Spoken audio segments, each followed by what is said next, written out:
Hey everybody, Easi here, doing another garden side chat episode. Wow, what a day a difference can make. Is that the saying? I don't know. It sounded like it was, but then it didn't sound like it was. Sunny day today. It's actually kind of warmish, which is weird. I guess it's a carryover from that warm weather that brought rain instead of snow.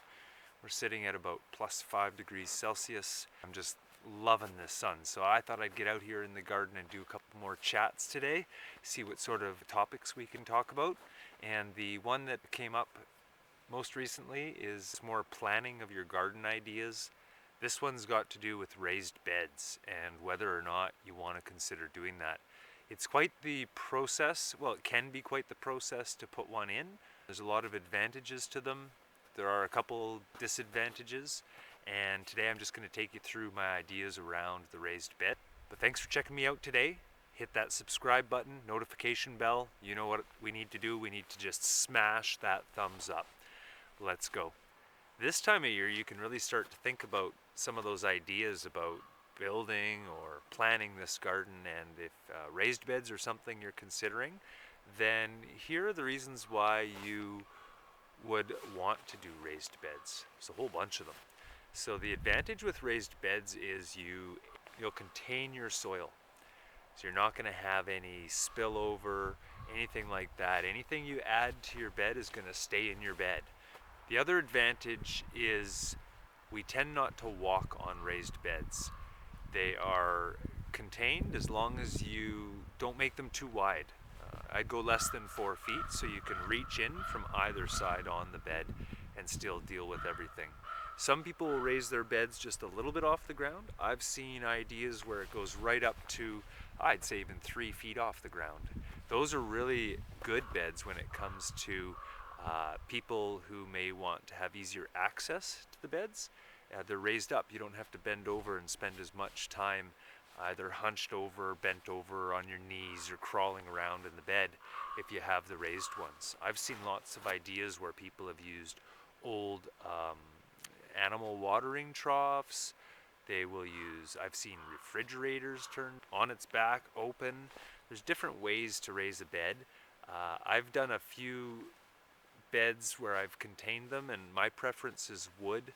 It just happens to be something that is all around me in terms of the woods, so we have a lot of wood available. It's a natural resource local to where I live. I've learned how to work with it pretty good.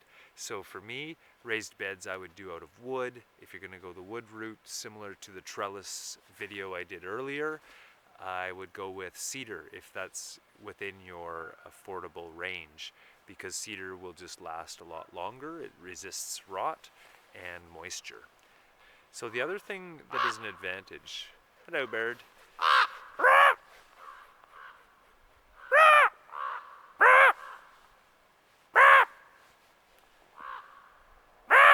The other thing with raised beds that's a positive is going to be that because they're raised, they will get warmer earlier in the season and they will stay warmer later in the season. So that's an advantage. It can prolong your season. Not only does using a raised bed extend your season by allowing the bed to be warmer, the soil ends up being warmer because it's up above the ground. That'll prolong and extend the season, but it also helps with drainage. So if you happen to live in a climate where drainage is an issue, strongly consider your raised beds. Now, if you live in a climate that's got the opposite, which is a little bit more like where I live, where I have tons of sand. Sand is a lot of what's below me here in the garden, and so I have really, really, really good drainage.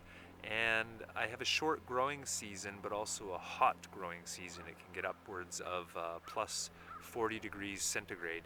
So I don't tend to use a lot of raised beds because one of the cons of the raised, or negatives of the raised bed, would be they are hotter. So in a hot climate, not as ideal, and they drain faster. So in a hot climate, you can lose a lot of that moisture out of your beds quicker than you want to, and you may end up watering them a heck of a lot more than you really want to. And usually with hot climates, I find water is a little bit more of a challenge. So That's the big negative. The cost is also a negative. If you don't do a raised bed and you do a regular bed, well, that doesn't really cost you anything except your time and effort. The raised bed, unless you can source your materials, which can be done if you are patient and you take the time and you connect up with people, you could source out some used lumber, I'm sure, or stone or brick and create your raised beds out of that. In the last place I lived on a really steep slope and there was no garden there yet, but I wanted to establish a garden.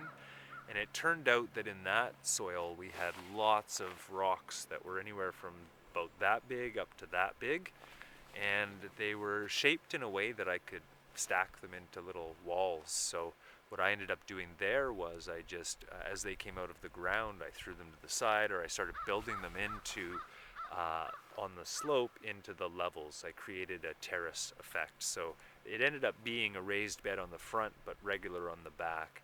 So that worked well, but it allowed me to realize that these beds can be made from a lot of different materials. Another thing with the raised beds is if we keep them narrow enough, I had mentioned usually you want to have them under 4 feet maximum, 3 feet.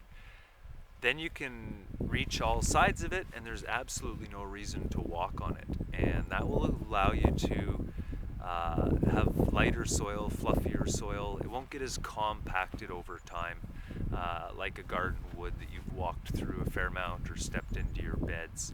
So that's really good for growing a lot of the root vegetables, so your carrots, your beets, potatoes, things like that will do really well in a raised bed that hasn't been walked on, as will other vegetables, but those are the ones that really thrive under those conditions. If you live in a climate where it's wet and things don't drain, raised beds are going to be really, really good for you. If you live in a climate more like me where it's dry and things drain really well, yeah, might not want to consider that. I've seen the extreme where in the extremely dry climates, the idea is to create not raised beds, but lowered beds. So that's a whole other concept to consider if you get into really, really dry situations, is you could have your walkways actually being higher than the bed itself, and that again will allow more cooling and more water retention for those super hot and dry climates. Think about your climate you're in, think about how your summer usually goes, and then consider whether or not to do a raised bed, and then consider whether or not you have materials locally you could source out for super cheap. Again, thanks for checking me out. I'm going to keep putting out some more videos about the planning of the garden, the different things to think about. I didn't realize there was quite as much as there is, so I'll just keep recording some content and putting it out periodically.